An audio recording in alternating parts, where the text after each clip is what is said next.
The Power Pack's Geek Speak. thanks to the Telstra store, Mount Barker and Murray Bridge. With Adelaide's tech guy, Richard Pascoe. It was a week off last week, well earned by Richard Pascoe, the Adelaide tech guy, spent up the middle of our great nation. How was your holiday, Richard? Really good. Thoroughly enjoyed it. Great to see Uluru and Alice Springs. And we did some exciting things while we were away, like pulled up at Marla in the middle of the night and camped by the side of the road. So good. That was pretty exciting, going along and doing that. And, you know, if you're ever travelling up that way, if you call into Kulgara, which is a place going up there, go and say hello to Matt, who's the grumpiest bloke I've ever met in my life. Oh, my God. Matt whinged about serving you. He said, I've got enough to do without making sure that you're all right on your campsite. I've got to look after the locals. I've got to serve behind the bar. I've got to bring meals out. Matt went on and on and on. But, no, I had a great, great trip. And got some travel tips for you as well. So if you're heading up there and phone coverage means anything to you, it was really interesting. The two people that I went with had a Vodafone and an Optus account, and people would know I've got a Telstra account. I was fine for probably 75% of the way through. Okay, interesting. The other two, no. Their phones clicked in basically when they got to Alice Springs, and that was about it for it. Yeah, that's so true. So it is. Now, if you're roughing it while you're out there as well, look, and I say, you know, like the caravan parks or by the side, you know, look for camp kitchens on there, so that allows you to charge your device as well while you're making or eating food. So many people are doing that. In-car charging, you know, pick your device that you use for in-car charging as well. Some of them don't work as well as others. I took a couple along just to try them out. One I don't think was ever going to charge it at all and is going back. The other one was pretty slow as well. And remember, the camera is the best phone you have. I reckon those power banks are really good as well. This is like something I actually know something about. And, yeah, power banks are a real go-to because my car doesn't always work properly, but I feel like if you've got a good quality battery pack type thing. That's it. Yeah. Yep. Yeah, take those with you, especially if you're going to be off the beaten track for a few days like we. Another thing you can do as well is download maps so that you don't actually need you don't need Wi-Fi. I mean, what am I trying to say? The G's, any of the G's, the 3, the 4, the 5s, the PS. Yeah, so that's a good travel tip. Look, let's just talk about travelling. No, we'll move on. If you're looking to buy an LG smartphone, you reckon that's a no-go, Richard? Tell us more. Very much a no-go now. Okay. LG used to be one of the world's biggest names in smartphones. It announced the last couple of days that's the end of their business. Oh, they're done. They're done. As far as smartphones are concerned, no more smartphones. So they'll still make TVs and fridges or everything. They've taken a hammering the last couple of years with Apple and Samsung and a lot of the Chinese brands as well.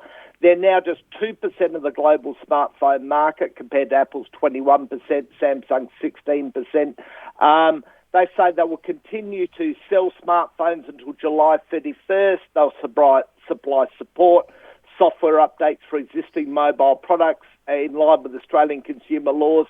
Can I just say I wouldn't buy one now? That's it. Once a company says no more, that's kind of like it for me. So a bit like Sony was a few years ago. As soon as they said no more smartphones, you know, really that was it. Ava Max here on Power. It's a feel-good station with Damon and Molly. We are joined by one of our favourites, my best friend, Richard Pascoe. Whoa. That is definitely an upgrade. Well done, Richard. Congratulations. Hey, let's talk about this Facebook data leak this week. It's been all over the news in the last 24 hours. What has gone down? Turns out that more than 500 million global Facebook users, their accounts are freely available, all their details online. That includes your name, your phone number, your email address, your account ID, and what you've written in your bio on there as well. Great. Now, Facebook have come out and said the information is old. We don't know that at the moment, but at the moment, 500 million. Turns out it's roughly 7 million Australians are in that group as well. Oh, so no. what can you do about it? I put a couple of links up on my website, which are up there right now. One is a check your security on Facebook as well. They'll run you through all the different things that you should be looking for and what to change, good passwords, two-factor authentication. But if you want to find out if your email address is all part of this, there is a website link up there called Have I Been Pawned? PWNED, and you put your email address in there. It's done by a Microsoft security researcher, and if it comes up, you'll see that you've been leaked on Facebook. It will literally tell you, so you know that you've got to go in and change things. Now, I've just put my my personal email address in there, and I have been pawned 4 times, Molly. Oh my God, can you put mine in? And it says the particular breaches you have been pawned in, so definitely check that out through adelaidetechguy.com.au. The link is there. It'll let you know what you need to shore up. Let's do this. Crap Tech of the Week. I said Crap Tech of the Week. Richard Pascoe's Crap Tech of the Week. Hopefully Mum didn't just tune in to hear I'd been pawned, because she would not know what that means. I'll talk to your mum about it, mate. It's all right. I will try and be discreet when I say this. I'd pay to be a fly on the wall there. Yeah, there we go. All right. Yeah, you reckon there's a company with a little bit too much time on their hands. Is that the case? Yes, it is on there as well. It's a Spanish company. So what I need you to do is picture a long white rod. The rod has a smooth curved head. There's your heart speeding up. The rod is undulating at a quick but steady pace. It's moving back and forth, so you're sweating. Now imagine the rod is big, like it's 3 metres long. Wow. But this rod generates carbon-free electricity. So the Spanish company Vortex Bladeless has developed a model for bladeless wind turbines that, while sound incredibly horny, may help address a gap in how the world deploys wind power. So they say these giant rods can generate clean power without the harmful environmental effects of the windmill-like turbines. The thing could actually knock back and forth and knock the birds out the sky. I just put that out there as well. They call it a vortex-induced vibration resonant wind generator.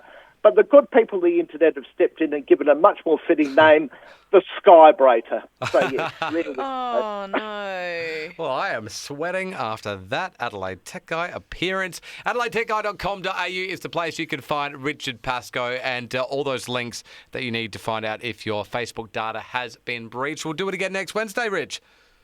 Sounds good to me.